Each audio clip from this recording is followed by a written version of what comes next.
Mary Magdalene's Miriam ring, filling the pot. 05. Connecting it all together. This reading of chapter 106 of the Aquarian Gospel is probably somewhat familiar to you from the biblical texts. It is in the second year of Jesus' mission and contains something that changed so much from Miriam Ring Book 1 and completes this In the Pot series. Magdala is beside the sea, and here the teachers taught. A man obsessed and who was blind and dumb was brought, and Jesus spoke the word, and lo, the evil spirits went away. Man spoke out, his eyes were opened, and he saw. This was the greatest work that men had seen the Master do, and they were all amazed. The Pharisees were there, and they were full of jealous rage. They sought a cause whereby they might condemn. They said, "Yes, it is true that Jesus does a multitude of mighty works, but men should know that he is leagued with Beelzebub. He is a sorcerer, a black magician of the Simon Series type. He works as Jannes and Jambres did in Moses' day. For Satan, prince of evil spirits, is his stay by night and day, and in the name of Satan he casts the demons out, and in his name he heals the sick and raises up the dead." But Jesus knew their thoughts. He said to them, "You men are masters, and you know the law. Whatever is arrayed against itself must fall. A house divided cannot stand. A kingdom warring with itself is brought to naught. If Satan casts the devils out, how can his kingdom stand?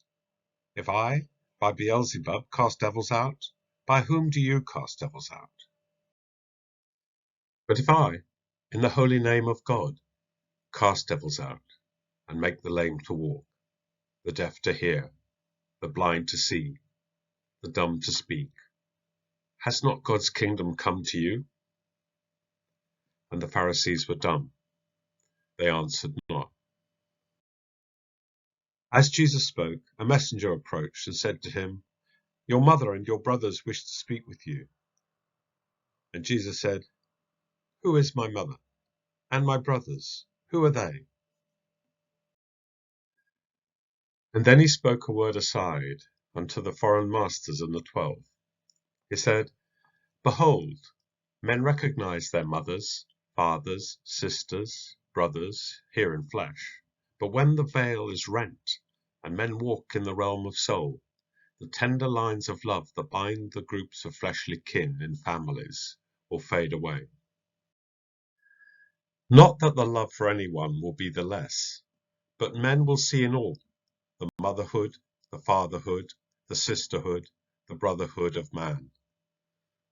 The family groups of earth will all be lost in universal love and fellowship divine."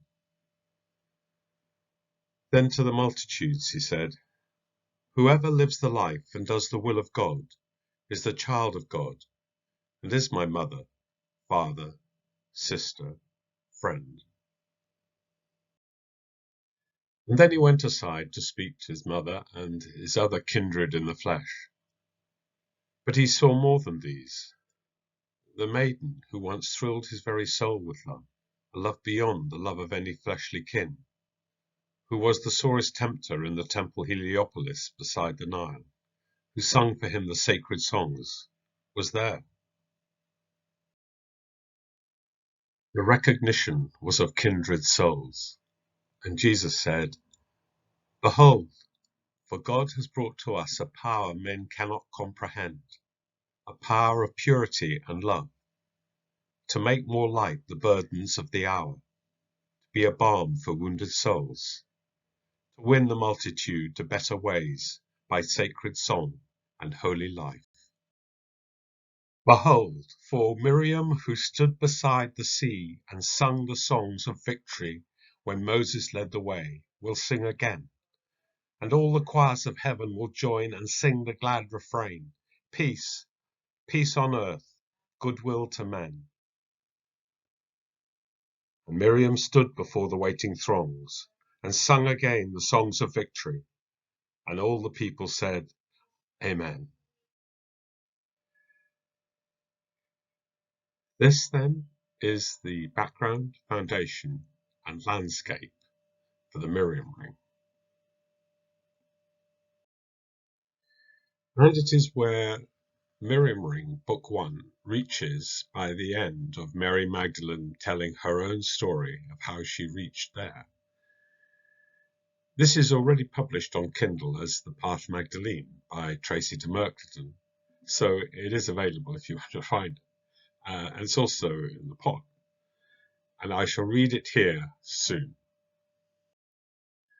But first, I want to start a new series here on Mary Magdalene's Miriam Ring, hopefully including publishers and literary agents already contacted, but also anyone who's got any comments or questions that they want answered or discussed.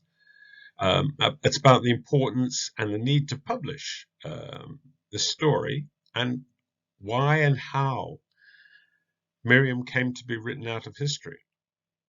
And so that the significance and meaning of her life and story can reach the light and us today. And most of all, because I think it's a really good story and worth having to enjoy. And I hope you do. Thank you. Bye.